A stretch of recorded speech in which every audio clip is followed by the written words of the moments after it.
अस्सलाम वालेकुम दोस्तों, एटीडी व्लॉग में आपको दोबारा से खुशामदीद कहते हैं।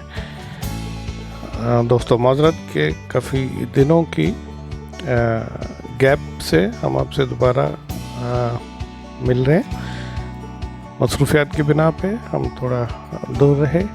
तो दोस्तों आज हम आपको रिजाल अलमा विलेज, ये गांव है, इसकी हम आपको व्लॉग कराएंगे। हमने अपना ये व्लॉग रिकॉर्डिंग जबल सौदा से स्टार्ट किया और रिजाल अलमा तक जाएंगे भी, और आपको वापस भी आपके साथ हमारा सफ़र रहेगा।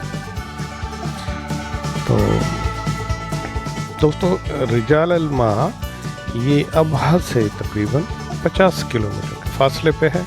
और अगर हम बात करें जबल सौदा की, तो सौदा से ये तकरीबन 32 किलोमीटर के डिस्टेंस पर है। और यहाँ तक पहुँचने के लिए यकीनन आपको ड्राइविंग आपकी एक्सपर्ट होनी चाहिए,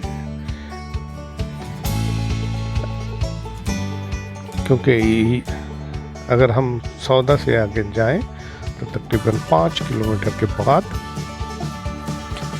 एक दुश्वार और तंग पहाड़ी सिलसिला शुरू हो जाता है। आपने डाउनवर्ड में तकरीबन 11 किलोमीटर का सफ़र आपने तय करना होता है। और सिंगल रोड, तंग और बड़े बहुत ही नैरो कर ऑलमोस्ट जिगजैग आपको ड्राइव करना पड़ता है। थोड़ी सी भी बेपरवाही, बेहतियाती किसी बड़े हादसे का बाइस बन सकती है। बहरहाल ये रिजाल अलमा,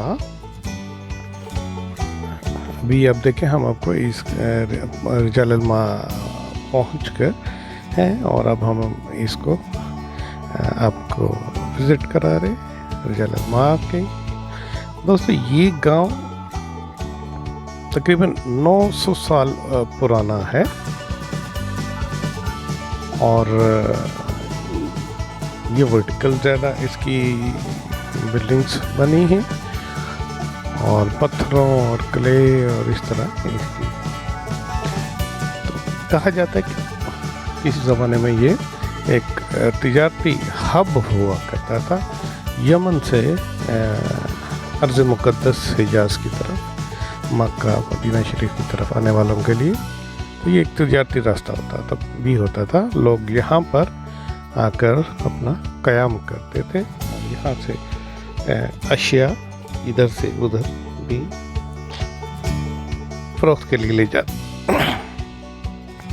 दोस्तों रिजाल अलमा, इसमें आप देखें एक म्यूज़ियम भी अभी इन्होंने बनाया है। उस म्यूज़ियम में सारी ये कल्चरल चीज़ों को रखा गया है।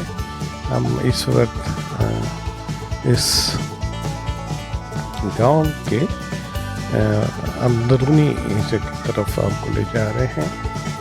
टूरिस्ट के लिए अच्छा एक पॉइंट है और यहाँ पर एक म्यूज़ियम है। अभी हम म्यूज़ियम की तरफ जा रहे हैं, आपको म्यूज़ियम की सैर भी कराएंगे। म्यूज़ियम में रखी नवादरात भी आपको दिखाएंगे। जी दोस्तों, जब आप पहुंच जाते हैं तो आपको तकरीबन 2 से 3 किलोमीटर लंबी एक टनल भी पास करनी होती है। ये टनल भी इटसेल्फ बहुत प्यारी, बहुत खूबसूरत अंदाज में बनाई गई है। हमारा ये एक्सपीरियंस भी बहुत अच्छा रहा और इटसेल्फ रिजाल अलमा की ड्राइव भी बहुत एडवेंचरस रही। जी ये हम अप्रोच कर रहे हैं अब।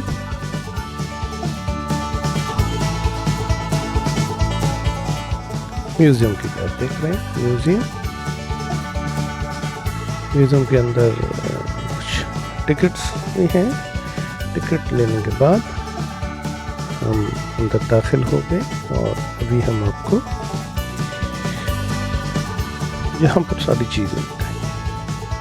दोस्तों, हमारा यहाँ पहुँचने में वेदर बहुत खूबसूरत, बहुत खुशगवार और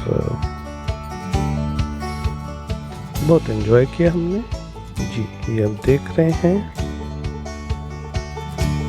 नवातरात में जंगी साजो सामान भी इसका हिस्सा है।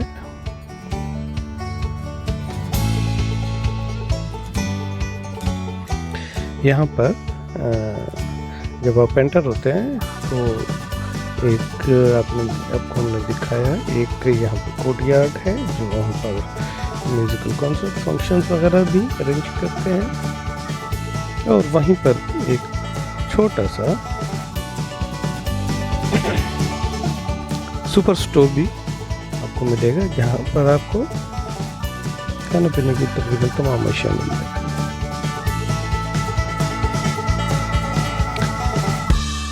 दोस्तों, यहाँ मैं एक बात आपको बताता चलूँ, हमने यहाँ पहुँचने के लिए, यहाँ पर आने के लिए हमने सुबह का इंतखाब किया, क्योंकि इस बात का अंदाज़ा था हमें कि ये रास्ता दुश्वार गुजार होगा, तो किसी भी परेशानी से बचने के लिए हमने दिन के वक्त का इंतखाब किया। और हमारी कोशिश ये रही कि हम तकरीबन शाम 4 बजे से पहले हम यहाँ से वापस जबल सौदा की तरफ पहुँच जाएं।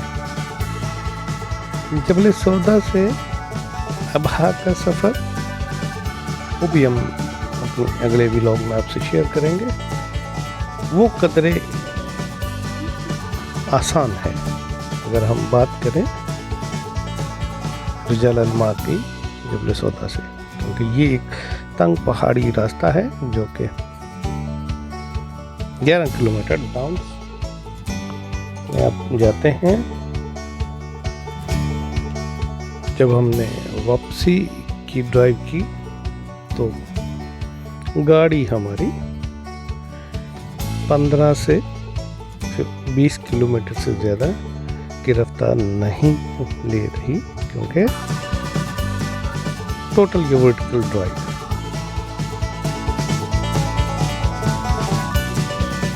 जी, अब ये देख रहे हैं नवातरात।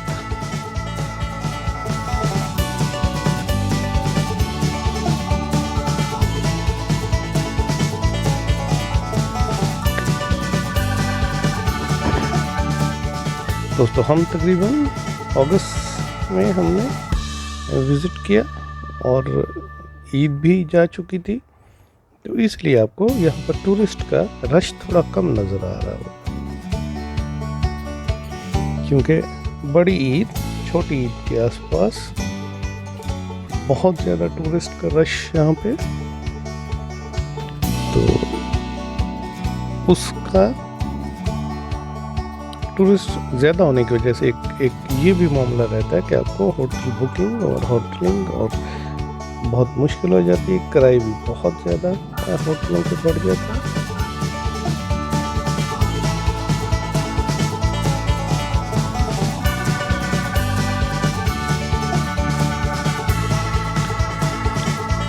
दोस्तों, ख़ास तौर पे आप अगर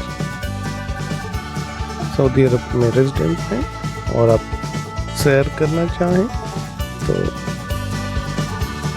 यकीनन आपको 80 रीजन बहुत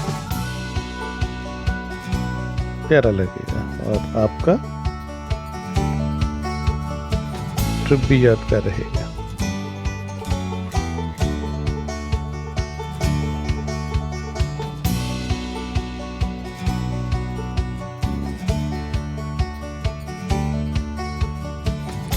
बहुत नाइसली इन्होंने इस हेरिटेज को प्रिजर्व किया। आप जानते हैं विजन 2030 के तहत सऊदी गवर्नमेंट टूरिज्म पर बहुत ज़्यादा फोकस कर रही है, और क्योंकि यहाँ पर बहुत ज़्यादा कल्चरल हिस्टोरिकल पॉइंट्स मौजूद हैं। तो इसलिए सऊदी गवर्नमेंट इस पर बहुत ज़्यादा फोकस कर रही है। और इसके साथ साथ आप देखें सऊदी गवर्नमेंट ने रिक्रिएशनल एरिया जैसे कि न्योम, रेड सी, अमाला वगैरह, वो भी बहुत वेस्टर्न एरिया में बहुत ज़्यादा उस पर डेवलपमेंट, बहुत ज़्यादा उस पर काम हो रहा है और बहुत ज़्यादा इन्वेस्टमेंट की जा रही है। सऊदी गवर्नमेंट अपनी इनकम डाइवर्सिफिकेशन के हवाले से टूरिज़्म पर बहुत ज़्यादा फोकस कर रही है।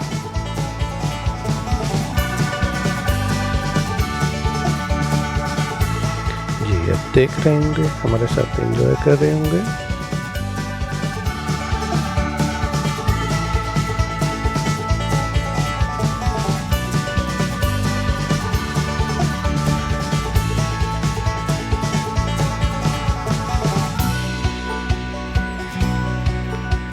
हम म्यूज़ियम से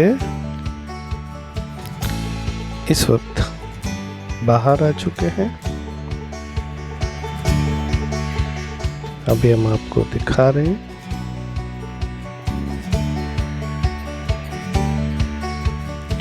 इसका बैरूनी हिस्सा।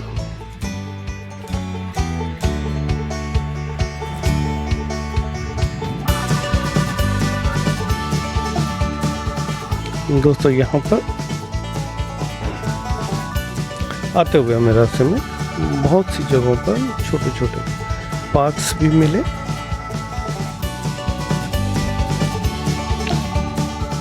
मौसम यहाँ पर बहुत प्यारा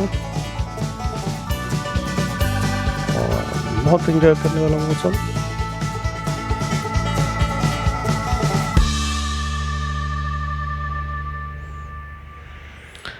अभी हम यहाँ से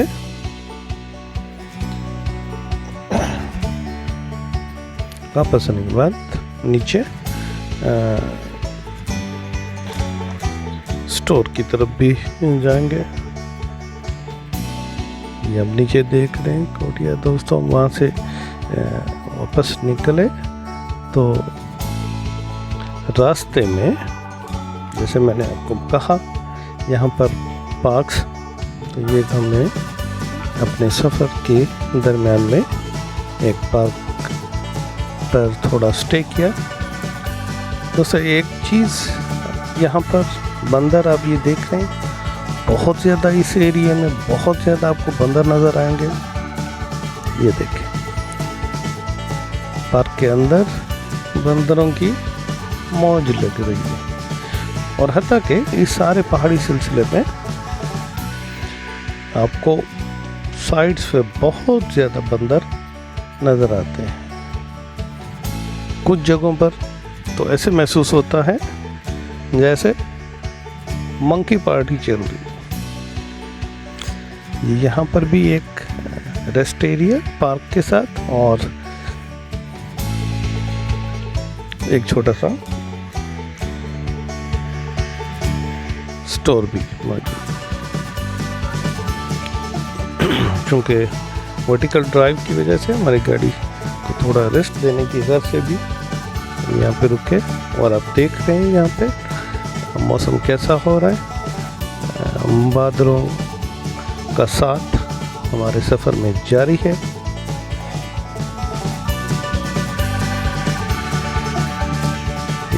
हम थोड़ी देर यहाँ पर क़याम करने के बाद अभी हम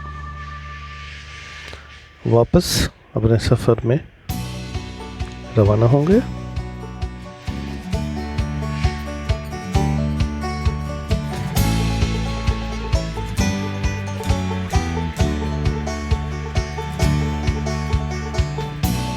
जी, आप देख रहे हैं ये रोड साइड पे बंदर अपनी मौज में है।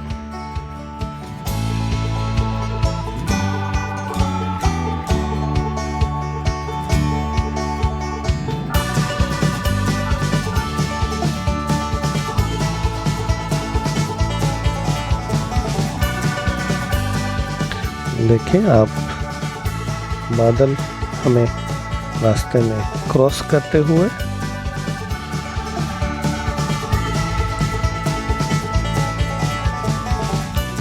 दोस्तों बहुत ही यादगार, एडवेंचरस और बहुत मज़े का हमारा सफ़र रहा। हम वापस जबल सौदा थोड़ी देर में पहुंचने वाले हैं। जबल सौदा में हम थोड़ा क़याम करेंगे और कुछ खाने पीने के बाद फिर हम अपने अगली मंजिल अबा की तरफ रवाना होंगे। दोस्तों उम्मीद है हमारा ये सफ़र भी आपको पसंद आया होगा, हमारी व्लॉग अच्छी लगी होगी। अपने दोस्तों में शेयर कर दें, इसको लाइक करें, कमेंट्स करके हमें बताएं। इंशाअल्लाह आपकी कमेंट्स हमारी हौसला अफजाई का बाइस। अगले व्लॉग तक के लिए अल्लाह हाफिज़। बहुत शुक्रिया। अल्लाह हाफिज़।